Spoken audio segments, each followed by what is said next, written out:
नमस्कार, मैं नीतीश ठाकुर और आप देख रहे हैं कैपिटल टीवी। पूरे देश में इस वक्त एक बहुत बड़ी और खतरनाक मुहिम चल रही है, जिसमें पाकिस्तान के जितने भी प्यादे हैं, चाहे वो उनका जासूस हो या फिर कोई बड़ा आतंकी, सबकी हालत पस्त कर रखी है।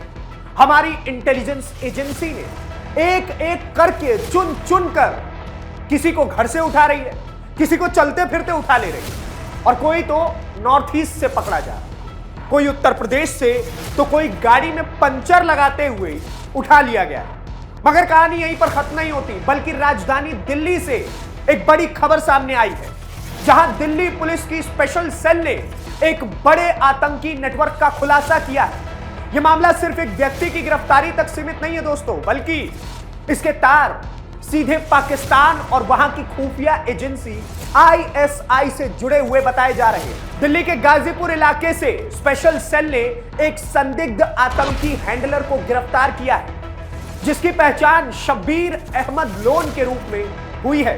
पुलिस के मुताबिक यह व्यक्ति लश्कर-ए-तोयबा से जुड़ा हुआ है और भारत के अंदर एक टेरर मॉड्यूल को चला रहा था। इस गिरफ्तारी के बाद कई बड़े सवाल खड़े हो रहे हैं। आखिर यह नेटवर्क कितना बड़ा है, यह कब से सक्रिय था, और क्या इसके पीछे कोई और बड़े प्लान पर काम किया जा रहा था? आज इस रिपोर्ट में हम आपको इस पूरे मामले की हर एक परत विस्तार से समझाएंगे कि आखिरकार कैसे भारत में आतंकवाद की साजिश चल रही है, पर वो जमीन पर इंप्लीमेंट नहीं हो पा रहे।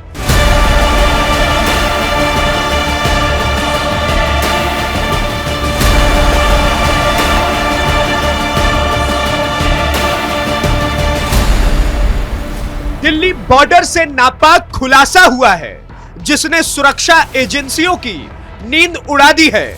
लश्कर-ए-तोयबा के हाईली ट्रेंड आतंकी शब्बीर अहमद लोन को गाजीपुर से गिरफ्तार किया गया।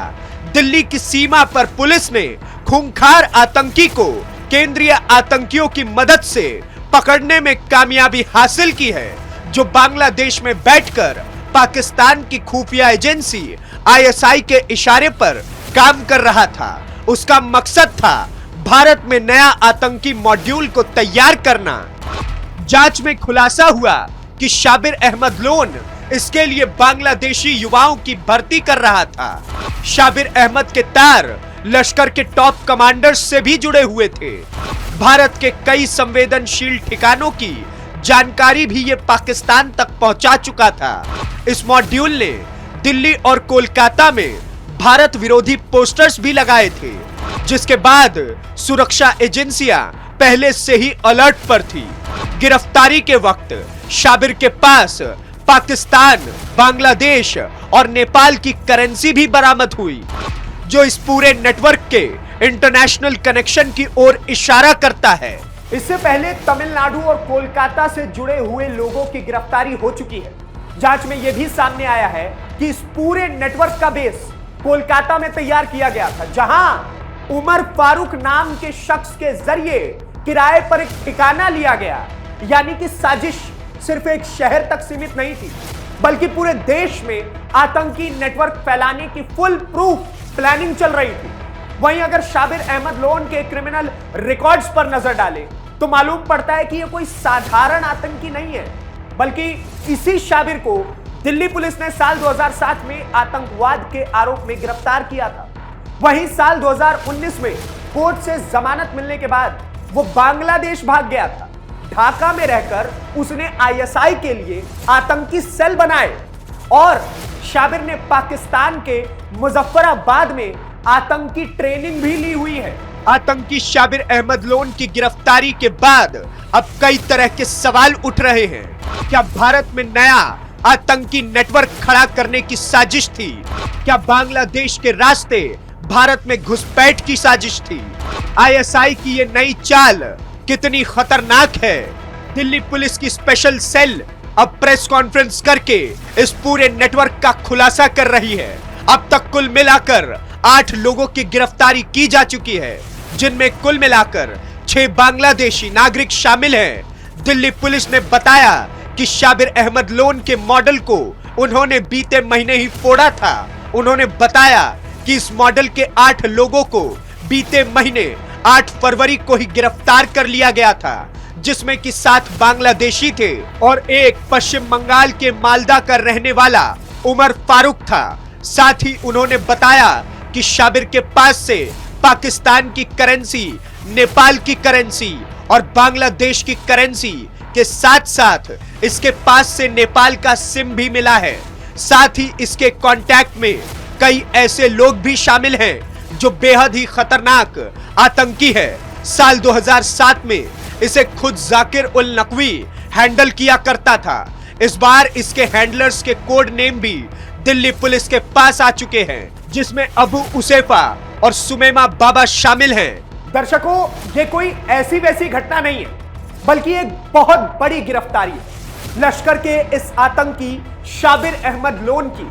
और तो और इसने एक बहुत ही बड़ी साजिश बनाई थी हिंदू मंदिरों को निशाना बनाकर उसे तबाह करने की। जब दिल्ली पुलिस की स्पेशल सेल ने इससे बेहतरीन तरीके से ठोक पीट करके पूछा कि भाई बताओ क्या साजिश थी, क्या करने आए थे हिंदुस्तान में, तब इसने अपनी जबान खोली है और बताया है कि इसने लश्कर तैयबा के साथ मिलकर पूरे दिल्ली में बम ब्लास्ट करने की साजिश रची हुई थी, जिसमें इसने प्लान किया हुआ था कि दिल्ली के कुछ जो आवश्यक मंदिर है, जहां पर भीड़ भाड़, जैसे कालका जी मंदिर हो गया, छतरपुर मंदिर हो गया, सभी के सभी की इसने रैकी भी की हुई थी। जिसके बाद इसने वहां की वीडियोस बना करके लश्कर तैयबा के हैंडलर्स को पाकिस्तान में भेजा।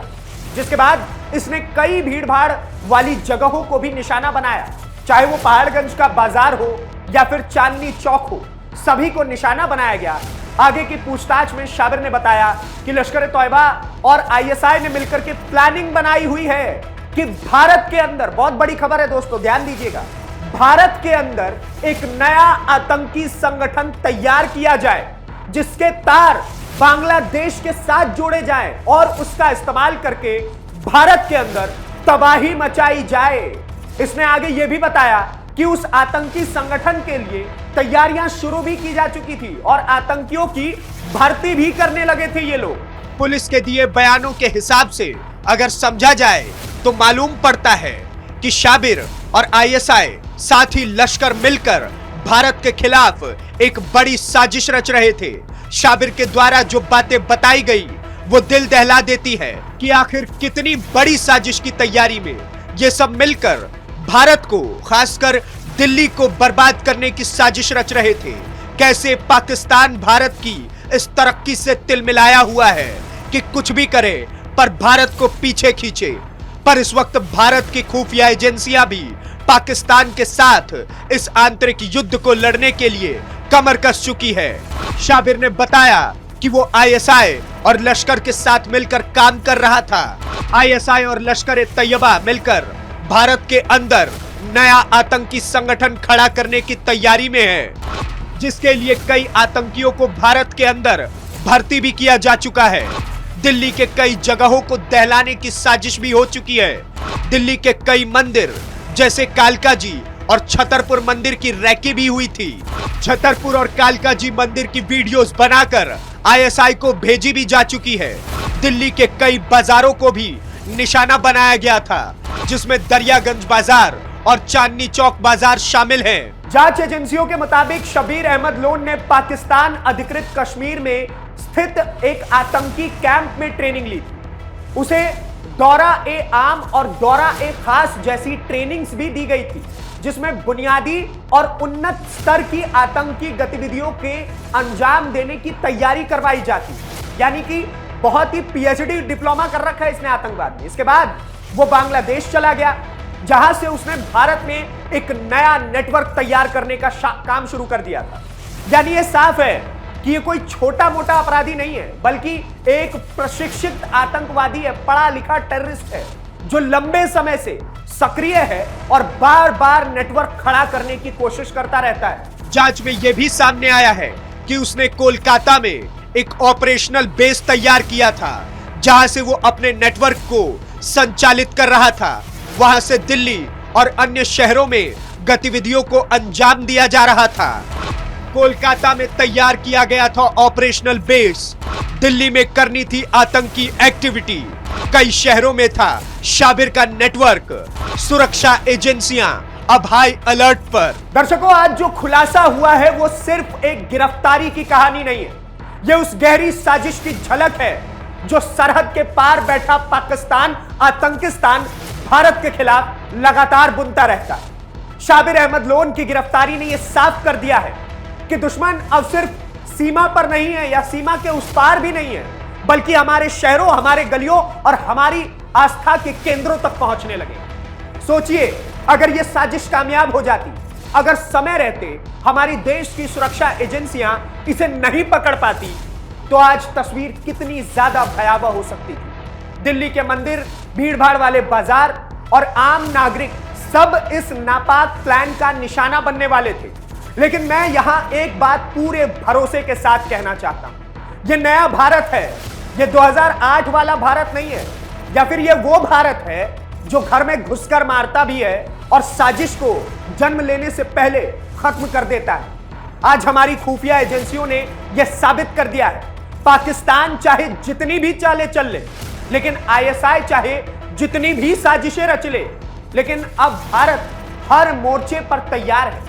एक एक आतंकी को चुन चुन कर निकाला जाएगा, एक एक नेटवर्क को जड़ से उखाड़ करके फेंक दिया जाएगा। लेकिन सवाल सिर्फ इतना ही नहीं है कि यह साजिश कैसे नाकाम हुई, सवाल यह भी है कि आखिर कब तक पाकिस्तान आतंक की फैक्ट्री लगातार चलाता रहेगा, कब तक वो दुनिया को लगातार धोखा देता रहेगा। और सबसे बड़ा सवाल, क्या अब भी दुनिया चुप बैठ करके दर्शक बन करके इसको देखती रहेगी? व्यूअर्स, ये लड़ाई सिर्फ गोलियों की नहीं है, ये लड़ाई सोच की है, ये लड़ाई उस मानसिकता के खिलाफ है जो आतंक को हथियार बनाकर पूरी दुनिया को डराना चाहती है। और इस लड़ाई में भारत पीछे हटने वाला नहीं है, और इस बात का जवाब हमने ऑपरेशन सिंदूर करके भी दिया, एयर स्ट्राइक करके भी दिया, घर में घुस के बार बार मार कर दिया है आतंकिस्तान पाकिस्तान को। हमने बताया है कि कैसे हमारी देश की खुफिया एजेंसियां लगातार अलर्ट मोड पर रहती है। आईएसआई एक ऐसी खुफिया एजेंसी है जो भारत के खुफिया एजेंसी बनने से पहले से थी, लेकिन आज तक नाकामयाब ही रही है हमारे सामने। तो इसका सीधा मतलब यह है कि भारत के आगे उसकी हैसियत कुछ भी नहीं है। पाकिस्तान को यह बात समझनी चाहिए, और ये जो वॉर फ्रंट पे आने की बजाय ये जो पीछे से दुबक करके हमला करने की साजिश या फिर आतंकी हमलों से भारत को तबाह करने की साजिश और ख्वाब जो पाकिस्तान देखता है, ये नतीजा इसका कुछ ऐसा होगा कि ऑपरेशन सिंदूर 2.0 जब हो गया तो पाकिस्तान उसके खड़ा होने के काबिल नहीं होगा। बाकी आप क्या सोचते हैं इस पूरी खबर को लेकर के, इस पूरी स्पेशल रिपोर्ट को लेकर के हमें कमेंट बॉक्स में जरूर बताइए, और इसी प्रकार की वीडियोस को देखने के लिए कैपिटल टीवी को सब्सक्राइब कीजिए। धन्यवाद, नमस्कार, जय हिंद, जय भारत।